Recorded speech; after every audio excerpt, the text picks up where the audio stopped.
Interval bang ఎలా ఉందండి? బాగుందండి. యాక్చువల్గా ఏంటంటే అంటే మన తెలుగు సినిమాల్లో కాకుండా ఏంటంటే లైక్ వెరీ నీట్గా ఉంది మూవీ అయితే.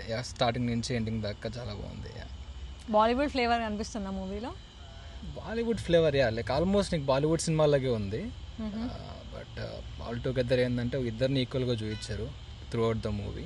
ఫస్ట్ హాఫ్ కొంచెం ఎన్టీఆర్ క్యారెక్టర్ కొంచెం హై తీసుకెళ్లారు కానీ బట్ ఈవెన్ సెకండ్ హాఫ్లో కూడా చాలా బాగుంది. ఐ మీన్ సెకండ్ హాఫ్లో కొంచెం స్టోరీ ఓరియంటెడ్ కొంచెం నీట్గా బాగానే ఉంది. సో బ్రహ్మాస్త్ర తీశాడు కదా ఈ డైరెక్టర్ ముందుగా. సో బ్రహ్మాస్త్రకి అలాంటి ఛాయలు ఏమైనా కనిపించాయా మనకి దీంట్లో కూడా? బ్రహ్మాస్త్ర నేను చూడలేదండి యాక్చువల్గా మూవీ అయితే. బట్ బ్రహ్మాస్త్ర అంటే కొన్ని సీన్స్ ఎక్కడో యూట్యూబ్లో అక్కడెక్కడ చూసాను తప్పితే కానీ బాగా తీస్తాడు. Even compare to war 1, war 2 చాలా బాగుంది.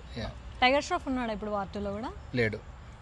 బట్ కానీ కొంచెం లింకప్స్ అయితే చేశారు వార్ 1కి వార్ 2కి. ఓకే. అండ్ వార్ 3 ఎక్స్పెక్ట్ చేయొచ్చా? వార్ 3 ఎక్స్పెక్ట్ చేయొచ్చు, చెప్పలేం. వాళ్ళ ఏమంటారు అది వైఆర్ఎఫ్ కదా. వైఆర్ఎఫ్ యూనివర్స్ మీద వాళ్ళ మీద డిపెండ్ అయి ఉంటుంది. బట్ కానీ వార్ 3 స్కోప్ అయితే ఉంది. లాస్ట్లో ఏమైనా రివీల్ చేశారా అట్లా మనకి? స్కోప్ అయితే ఉంది. ఓకే. అండ్ మనకి RRRలో చూసాంగా రామ్ చరణ్ అండ్ ఎన్టీఆర్ ఇద్దరు ఈక్వల్గా పర్ఫామ్ చేశారు. సో దీంట్లో ఎలా అనిపించింది మీకు? దీంట్లో కూడా ఈక్వల్గా ఉందండి. అంటే story oriented. It's not like ఇప్పుడు ఒకరికి ఎక్కువ రోల్ ఒకరికి తక్కువ రోల్ అలా కాదు. ఇద్దరికి ఈక్వల్గానే ఉంది రోల్ అయితే.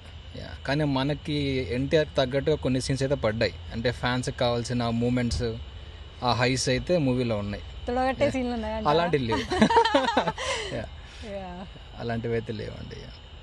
కానీ బాగుంది ఓవరాల్గా. చాలా గుడ్ మూవీ. త్రూఅవుట్ స్టార్టింగ్ నుంచి ఎండింగ్ దాకా చాలా ఎంగేజింగ్గానే ఉంది. ఫైట్ల విషయానికి వస్తే చాలా బాగా తీస్తారు. అంటే అక్కడ కొంచెం గ్రాఫిక్స్ కొంచెం లేవనిపిస్తుంది కానీ బట్ త్రూఅవుట్ ద మూవీ అయితే చాలా బాగుంది. మన ఆచార్య గ్రాఫిక్స్ లాగా తెలియదు అలా కాదు. ఆచార్య అంటే అది ఆచార్య నేను కూడా సరిగ్గా చూడలేదు మూవీ, అక్కడక్కడ చూసాను కానీ